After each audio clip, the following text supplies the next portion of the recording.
Shift Happens podcast. These days, it's critical for organizations to maintain a digital hub for workplace communication, especially as remote and hybrid offices continue. But what does it take to roll out an effective and easy-to-use space? How can you encourage repeat visits and compel your employees to interact on the platform? Capabilities of the modern intranet have certainly evolved, and there's plenty you can do to launch a strong hub or to bring your existing site up to par. Join me in a conversation with Sam Dolan, Creative Director at Atolo, and Brianne McClure, Brand Content Manager at Keysight Technologies. They'll talk about their joint work on Keysight's Intranet, which was named one of the 10 best in the world by Nielsen Norman Group earlier this year. I'm ready to hear all about it. Let's get the scoop.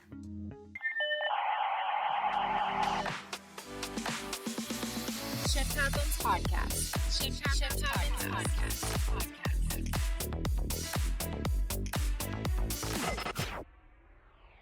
Welcome back to Shift Happens podcast. I'm your host, Dux Raymond Sai, Chief Brand Officer here at AvePoint, Microsoft Regional Director and MVP. I'm so excited today for today's episode as I'm joined by Sam Dolan, Creative Director at Atolo Intranet, and Brianne McClure, Brand Content Marketing Manager at Keysight Technologies. Sam, Brianne, welcome to the show. Thank you. Thank you. I was just chatting with Sam earlier. The last time we talked was about 10 years ago. How time flies, buddy. Yeah, we were in Vegas, SharePoint conference. Yeah, it was roaring about technology, and 10 years later, we're nowhere near a conference, and we're sat in our homes, and we can't leave them at the moment. It's all a bit crazy. Time flies, eh? Yeah, but hey, we still talk about SharePoint, right? Yeah. For better or worse. Yeah, the question you interviewed me. Yeah, I remember that. You asked me if I was a feature of SharePoint, what would I be? And I would be the design manager, I think my answer was.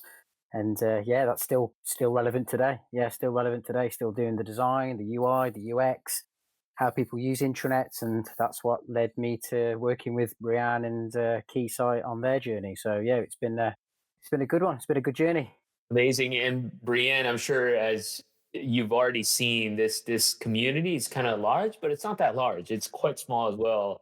And long-lasting bonds and friendships, despite 10 years later, it's just so easy to pick up and catch up. That's great. So Brianne, why don't you tell us about your organization and what you do, and what kind of started your journey to taking advantage of Microsoft 365? Sure. So I work with Keysight Technologies, and we develop test and measurement equipment for innovators who are working on, next generation technologies. We're involved. We are at the ground floor, at the ground level with 5G. We're doing a lot of work in autonomous driving right now. A lot of work with aerospace and defense, but also satellite, space and satellite, new space. So it's a really, really exciting time at Keysight. We go back quite a ways. The equipment that we make and sell today was originally developed by HP. And then we split from Agilent about 6 years ago. And so it's an exciting time. It's a transformative time at Keysight. I think, you'll hear that a lot in this conversation. In just the last 6 years, we've acquired 10 companies. Wow. Because there's so many, startups who are looking at new technologies like, 5G, 6G. We're getting into quantum now. We're working with MIT. So we are just growing like crazy. And I'm sure you can imagine bringing 10 companies in less than 6 years after you just split from another company creates a very dynamic workforce, digital workplace, I guess. So, and I guess I should note that we have offices, I think we have 30 locations. We go all around the world, and we have about just under 15,000 employees right now. Wow. And it's continued to grow, as you've mentioned, right? Yeah, I mean, we're going really crazy. I mean, I would think a key part of your digital workplace is the value of being able to communicate and share information, because that goes into a lot of things: knowledge sharing, culture building, engaging with different colleagues. And this is where the intranet comes in, right? It's fascinating to see the evolution of the intranet, where back I don't know, in the early 90s, the idea of an intranet is literally somewhere internally you can go in a page with some announcements and a couple of links, and that's it. But today, the internet is continuously dynamic and evolving. And frankly, the question becomes now, what is the intranet and what does it offer to an organization? So at Keystone, how do you think about an intranet, Brian? And what are some of the value that it offers to your 15,000 colleagues around the world? So I love this question. When I saw this in our prep, it reminded me of one of the conversations I had, I think maybe halfway through this. We actually called it the employee comms transformation. And I think I was working with a coworker in IT who was like, well, you know, what I'm seeing isn't really an intranet. And I was like, oh, okay.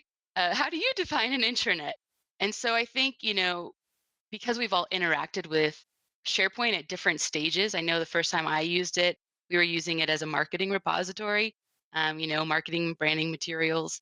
And that was 15 years ago. And so I think, and especially at Keysight, because we go back to HP days, we have employees who've been here for 40 years and have a very different understanding of what SharePoint is and what an intranet is.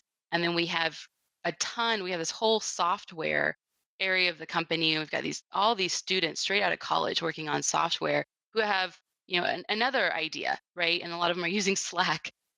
So we had to really think about this from a multi-generational perspective, right? What are people looking for?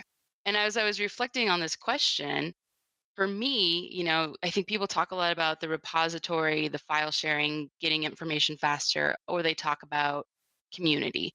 Um, and we look at it from a content perspective as well in communication. Like you said, we're changing a lot. So change adoption is a huge thing at our company, across the entire company, and our internet has been a huge tool for that. But I think another really interesting analogy would be it's an acceleration point for us. It accelerates connection when new people come in. It accelerates the development of products, and if done right, which I think we've done a pretty good job, it can accelerate those things. I was thinking about my husband he loves to race cars, and he's always talking about these apex curves, and if you know what you're doing and you've got it all lined up and you know where that curve is, you're just going to go right into it, right? And come out of it. And I think that's sort of the goal for our employees. We don't want them to have to hit the brakes, when they come up there. So yeah, for us, that's really how I see it. It's an acceleration point, and we use comms, we use smart, user experience and file management, wherever we can to do that. I mean, I love that definition. It's an accelerator. It's a catalyst, right, for knowledge, communication, connections. Frankly, and you're right. Like if we look at the workforce today, where we have different generations. Again, back in the day when Sam and I was starting this space of SharePoint, people just want to make their intranet look pretty, which is important, and have some kind of publishing mechanism to put all the latest updates, and that's about it. This concept of engagement and communication, multi-device, multi-platform, doesn't really exist. And I relate that to pretty much how we consume and interact with information today publicly. So, for example, back in the mid 90s, the only way for us to get news is to go to news websites like CNN.com. Well, that website still exists. Guess what? That's not my primary method of capturing that information. In the morning, I ask Alexa, Alexa, what's the latest news? Or maybe I get a ping from Twitter because I was reading my feed. So I don't really go to what people think of as the intranet, to a website, but these information now is being served to me where the source of the information, sure, still lives in the internet or elsewhere, like a social community like Yammer. Right. But it's being able to accelerate the right information, right content to the right people at the right time, frankly, and how it surfaces, it doesn't really matter as long as we provide that mechanism effectively. And some people love emails, right? They They do. get their email Yeah. notification. Here's your daily digest of everything that was posted on the intranet or Yammer or what have you, and that's Yeah. okay. It's interesting you bring that up. We Keysight, because we went from being a department within a large organization to being a standalone company, had a department newsletter, and that's how they shared the information. They had a weekly newsletter, and so that changed. We're kind of in the middle of that. People, we've seen a lot of movement on our homepage when we post news in real time, but there's a big chunk of them who still wait for that email each week. And Sam, how do you see this transformation?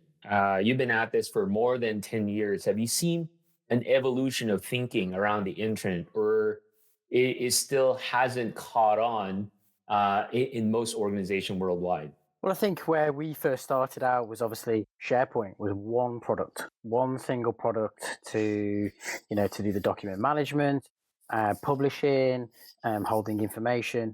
But now with obviously Office 365, it has just gone. It's gone nuclear. It's with Office 365, you have there's your digital workplace straight away. The key is to a make it work for your organization. All of Office 365 potentially might not work for all of for everybody within the company and the company in terms of what it wants to deliver. And also as well is looking at what's right really and what you need and what you want from a digital workplace. And I think now with the evolution of this is people with technology, people have got less and less time to consume that information. Like you said, they want to get it. They don't care where it comes from. They just want it. They want to do their job and they want to go. And I think the intranet is obviously a vehicle that drives that. But also as well as I think it's that central place where people know to come to.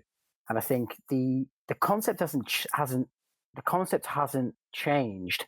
It's just the way we adopt that concept that has. You see, so now you have people that maybe not going to an intranet straight away. They may be going to their email. So I think there is potentially still a place for that daily digest email, but a different type of digest email, not your big long one, but your smaller condensed one to drive people to that intranet.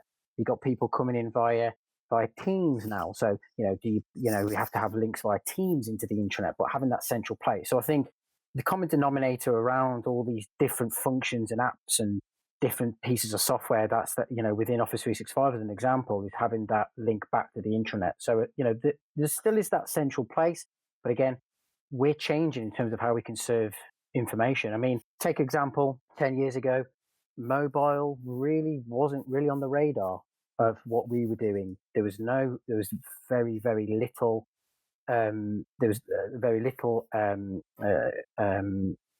what's the word I'm looking for,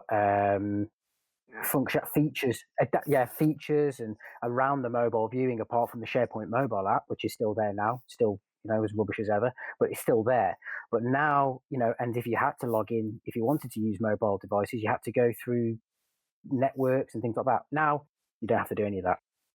You've got single sign-on, authentication, boom, you're straight in. So people, they want that way of working. They want to be able to go to, Facebook and open an app, or Google and do all this stuff really quickly. And I think that, that will always be there. So yeah, so to answer your question, I think, the intranet is still there. It's still valuable. The way I see it is it's the gateway to your digital workplace.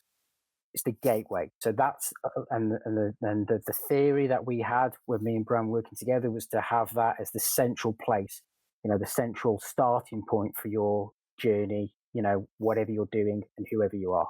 You brought up a very important point, right? Like what people want now is quick hits, good or bad. They just want it quick, easy, consumable, digestible.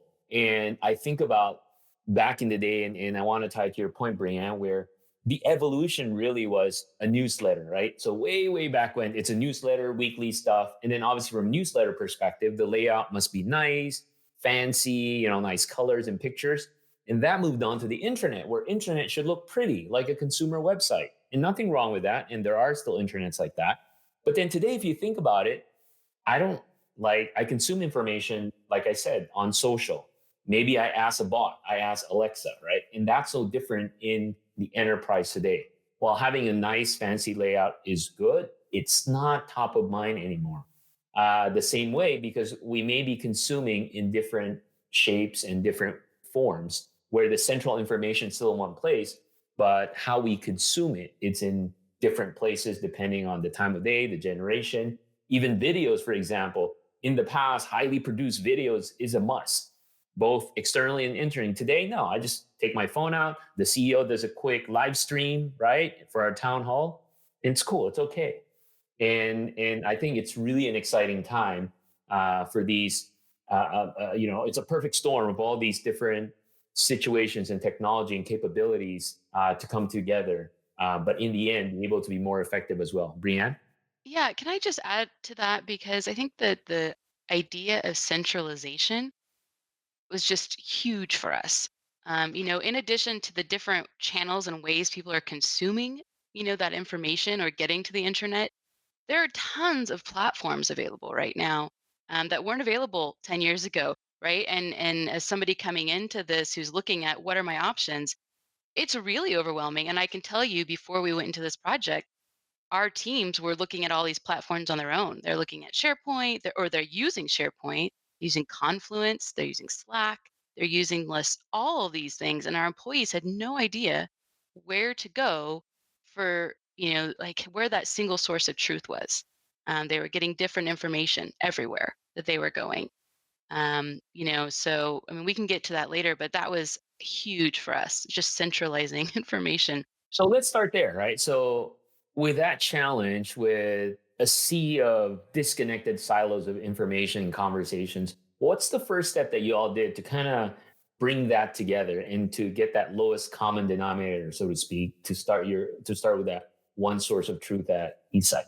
I think our situation may be, I don't know how unique it is. This is, one of the first times I've actually come in and done this, but I took sort of a marketing project management approach to it.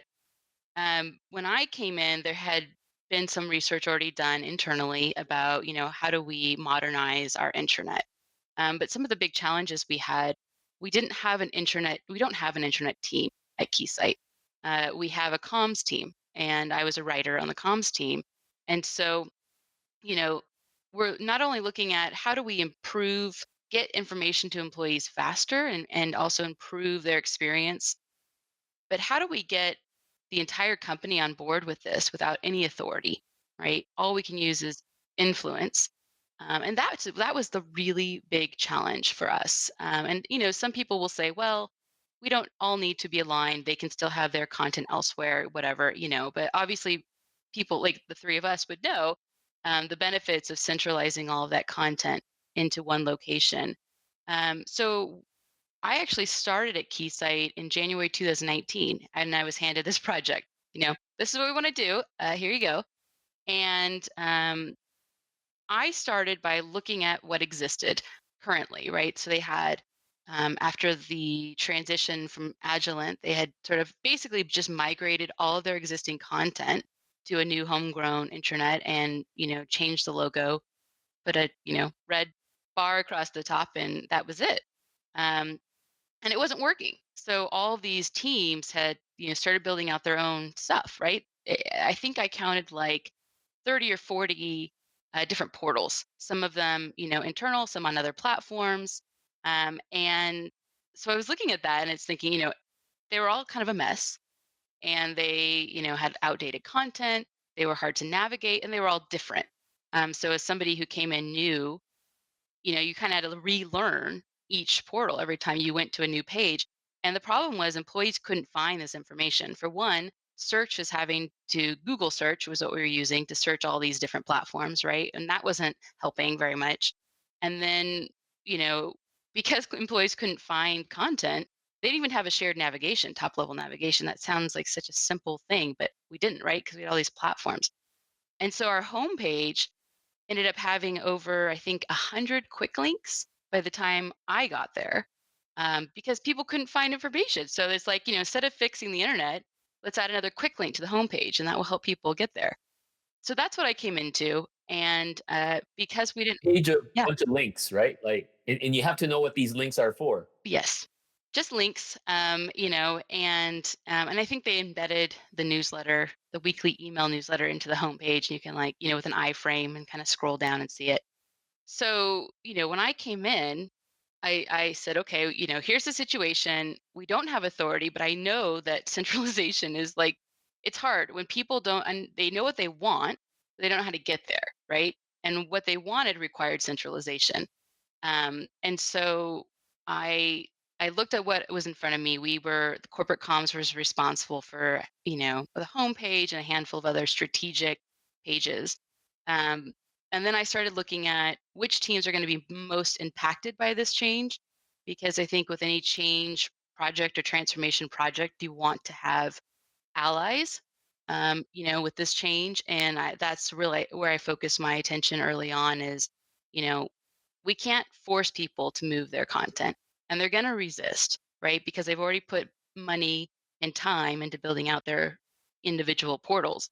So how do we get them excited about this and to believe that we are doing this to help them? That was the big thing, and so I started talking to some of the teams. I was new, so it was helpful. I could say, well, what's working, what's not working, that kind of a thing. um, and those conversations turned into a pilot team. So we had about 5 departments who were part of our pilot team. And anyway, so that's kind of the initial phase of the transformation, just knowing who our stakeholders were, knowing those huge obstacles, that we were going to face, and obviously resources. I didn't really touch on that, but resources was a big thing. We had a one-time budget, and we had one dedicated person to the project internally. Go ahead, Sam. And I think for me, yeah, sorry for me, and I think executive buy-in as well you had, which I think was, We did, yeah, that's right. which I think for me, when I talk to clients, the one thing that I say is not only do you need a Brianne McClure on your team, which you may not be able to have, is a executive buy-in. Because if that, in my view, if that doesn't happen from the top, then it's very, very difficult to get other people on board and get people to, to give you what you need and to take the project seriously. That's what it needs. The amount of projects that, previously in my consulting years that failed because, the direction changed or the executive management wasn't there, sorry, executive buy-in wasn't there. It just, it's really, really, really important. And I think by having that, Brianne, was able to do what she needed to do, and yeah, very important in my eyes. I don't think our executives really, I mean, I don't want to say they didn't care. They did care, but because we had just transitioned, from a standalone company, we had tons of huge initiatives going on. I think for them, it's like, okay, yeah, let's have a modern intranet, but they didn't really know what that meant or what the impact would be to the company. And so it was great having that buy-in and support. But I think they were all pleasantly surprised by the change that we created with this internally. Let's talk about that, Brianne. So, speaking of impact, can you share tangible examples as a result of having this intranet, how it impacted the business or specific scenarios or feedback that you've gotten from your colleagues? Sure. Yeah. I mean, I think our situation, just because of where we started, is going to be a little bit unique. I know a lot of people focus on, how many clicks does it take to get employees to certain documents or, certain functionalities. And for us, it was really about unification and centralization. That was the goal, and communication. So our objectives initially, we wanted to provide company news updates, strategic updates in real time, right? And we wanted to provide a single source of truth for those strategic company updates because, as I mentioned earlier, there was different information everywhere in the company. And so that was, from a corporate comms perspective, a top priority. From an execution perspective, we needed to centralize content to address a lot of these issues. And so, we try to figure out how can we get people to move that content over and also own that content? How can we do a decentralized content management model within the company to make this work? And so and the feedback that we've received, I think one, people were pretty excited about the launch initially, so that was exciting. We knew it was going to be a big change for people, and we knew, we just weren't sure exactly what to expect, but people loved it. There was a lot of support, and a lot of people wanted to migrate right away. Now, all these things being said, there was a lot of thought put into the design that I don't know if everyone appreciated when we were going through the design process. It's kind of those things that our team, or at least Sam and I, uh, you know, put a lot of thought into, and my corporate comms team put a lot of thought into, from a comms perspective. And then, the pandemic hit. And all of a sudden, we launched our intranet January 2020. And 3 months later, we went to, everybody was quarantined around the world. And all of a sudden, that news in real time, those, site wide alerts, the fact that our teams could put new content on the internet whenever they wanted. The global travel team could, provide global travel updates. HR could, built out a whole resource on their own because they were trained. They knew how to use the templates. We had a Q&A section for our executives that was used, throughout the pandemic. Are we going to, get tested for antibodies? Like, what's the plan? All of those things ended up being incredibly important. So I have fewer like data points as far as, how much faster people can access information. But I can tell you that the adoption across the company has been incredible. All of our executives wanted their teams to migrate their content right away. And some of our surveys throughout the year during the pandemic, just sort of through HR, have all said that like communication throughout this really challenging year was, better than expected and really appreciated by the employees. That's great. I think for me, the indicator there is that people want to A, use it, and B, add content. Because if they don't want to add content, that's the first kind of indicator that things aren't, it hasn't been adopted. If people don't want to put content on there, then no one's going to go there. If there's no content, people will go there if there's content, so there's nothing there. So I think, the journey that we went on with it, well, particularly Brianne and getting those content editors started off, would you say quite challenging and then got easier, maybe? Would that be the right way of saying it in terms of people? Yeah, I mean, I think people were nervous because they'd already gone through a bunch of change. They had been told, "Hey, let's use this new modern platform. It's going to make our lives easier," and it didn't make their lives easier. And then a new platform was introduced, and then a new platform was introduced. And I think that's what Sam and I were trying to get to from the beginning was we don't want to just introduce a platform, right? We want to do this so that people can use it, and that people want to use it, and that just takes a lot of thought at the beginning of the project. I think there's the bit, isn't it? Want to use it. That's the key thing. It's making them want to use it because then they use it and they don't even think about it. And that whole kind of coming full circle of, you know what, I don't care if it's an intranet, what it looks like. I just want to get my information.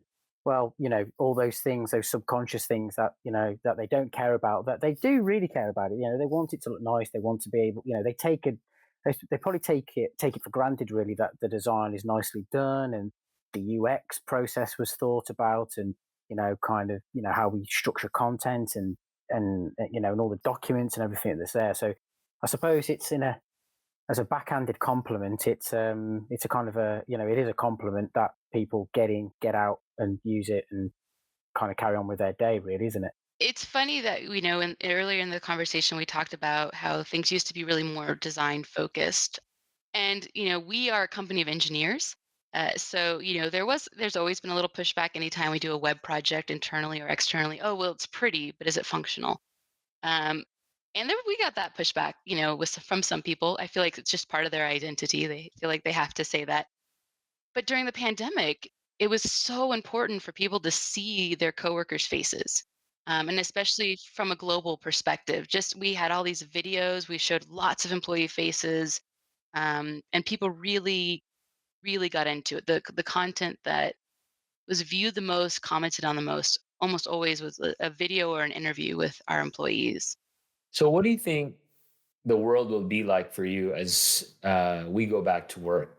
How do you think it'll impact the usage and adoption of this internet? Do you think it'll subside because now people would have more face-to-face interactions, or now that people are so used to it, they'll continue to adopt? It'll evolve as the digital twin, if you may, of an in-person interaction. Well, I can speak from our, for our company, we didn't slow down last year.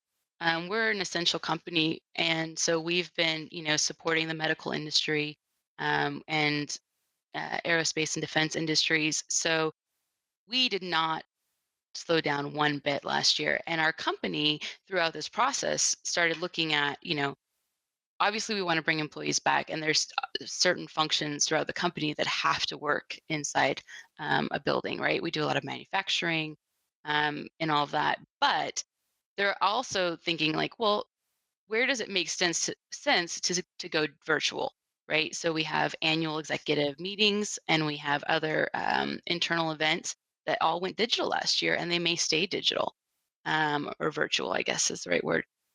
So I think there's still going to be a huge need for the intranet as far as one connecting employees across the world so they feel like one community. For these virtual events, we've been providing sort of real-time updates to employees. So we have our annual executive development meeting, and in the past, managers would go to this meeting and then they come back to their teams a week later and kind of give them, the breakdown. When we launched the intranet, we launched it the week of that meeting and said, "Hey, we're going to provide updates in real time," and people loved it. And then this year we did it again because it was virtual, but we still, we did it again, and we had like 3 times as many people check in to those live updates. So I think, you know, I'm trying to think if there's anything that won't continue, because as far as I can tell, it's going to continue, and we have, probably 100 people in the company now trained on how to create content, and several people, have really taken ownership of this and they love it. It's become part of their roles, and I think that's just gonna, and the executives love it too, that their teams are empowered to make changes when they want to make changes. So the executives will go to, the team and say, let's update this or let's do that. And people can do it right there, They don't have to go through another team. There's not a long process. So for our company, that fast-paced, environment is incredible. I think for us, the downfall is that we create a lot of content and we create a lot of documents. And so it's just sort of, making sure that that stuff's up to date and that we're not making more link farms, you know? So kind of keeping an eye on that. Yeah, I think for me, I think what's something where we haven't mentioned here is essentially a ways of working kind of strategy that was put in place here. I think what Brianne did was say is this is the intranet. This is what it's going to be used for. This is how it's going to be used, and this is what you need to do to be part of it and to make it as rich as it is. And I think as long as the company sticks to that way of thinking, particularly around the intranet, and doesn't maybe adopt something, bring something in, like for example, I don't know, bring in maybe like a, a news portal that does news a little bit differently. That then confuses the user of, well, you've got news on the intranet and we've got news over here. So, I think if we take away that confusion, people know that there's one single place. They have to adopt it because they're going to need to adopt it. And what we're trying to say is, by adopting it, you will have a great experience and all the information will be there. And hey, you know what? What else do you think from, your time working here or maybe your other organizations you've worked in? What are they doing or what can we do to do better? So what I hope that happens is that Brianne and the team get more adoption and more feedback on things that would be great for the organization. That's a real good feeling that I feel that Pulse, the Keysight Internet has. I think there's a good feeling. Everybody cares about it, and I think that's key. And as long as that stays like that, it will continue to be, um, you know, continue to be, used and adopted and continuously adopted. Boy, this has been a wonderful conversation. I'm sure we can go on and on. But before we wrap up, Brianne, for our listeners, what advice would you offer to make that shift happen in their organization as they embark on this new digital workplace, looking at this new hybrid work environment? How can they be successful as you all have at Keysight? The most important thing for us was scalability, right? So, thinking about what your resources are, right? Who's going to manage this long term, right? Don't just build it out with a bunch of really cool functionality that your team isn't going to be able to manage and keep up to date and keep fresh. How scalable is it from a company wide perspective? And I think having allies. Really, you're not going to win everybody, right? But build a good core. Think about the people who are going to have the most to say about the change. IT, HR. For us, continuous improvement was a big part of the team. So, think about who those people are that are going to have a lot of influence or are going to make the most noise, and engage them early in the project, and get their partnership. Sam, what about you? Okay, so I think the first thing is obviously what I've mentioned is executive buy-in from the top. So, them want to drive that change. That's number one. I think number two is having a clear technology path of what they're going to use. And, if, as an example here, Microsoft 365 platform, if that's the path that you want to take, then, really look at where you can get value from that platform.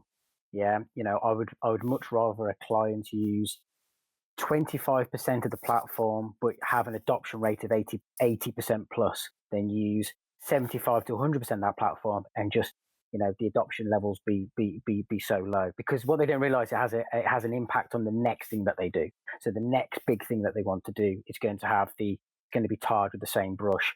And direction, and a clear direction. What I found that worked so well was Brienne had a clear direction of what she wanted to achieve and the phased approach to that. So number one, it was you need to have something that looks beautiful. Okay. Next thing is we need to have something that's easy to use.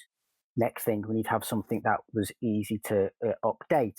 And then finally, something that hopefully is going to be easy to adopt. And she had that clear path. She knew what she wants. So she had, so the decisions that she made were done with thought and care, and, and all with the view of offering value. And that's what it is. Will it make the digital employee experience better? And if the answer is yes, then hey, let's do it. Let's see if we can make change. If no, then what can we learn from it? There's no mistakes. There's only lessons learned. So, and that was key for me. Awesome. Well, Brienne, Sam, thank you for your time, and thank you for sharing your experience and words of wisdom. I'm sure a lot of our audiences are going through the same transformation and same projects and found a lot of great benefit from it. Shift Happens Podcast. Thanks for listening. As Sam and Brienne said, organizations need a centralized hub for digital communication. And it's not a stretch to assume many employees may never physically visit an HR office again or read that bulletin board by the coffee machine. So whether you're starting from scratch or evolving your intranet platform, don't forget the tips from today. Survey staff needs, communicate rollouts clearly, and focus on the messaging and functions that support remote work. Done right, this can ensure everyone is on the same page, and it makes the experience highly personal. Speaking personal, if you like today's episode, please leave a review for the Shift Happens podcast on Apple Podcasts or whatever platform you use to listen. Shift Happens Podcast. Shift Happens Podcast.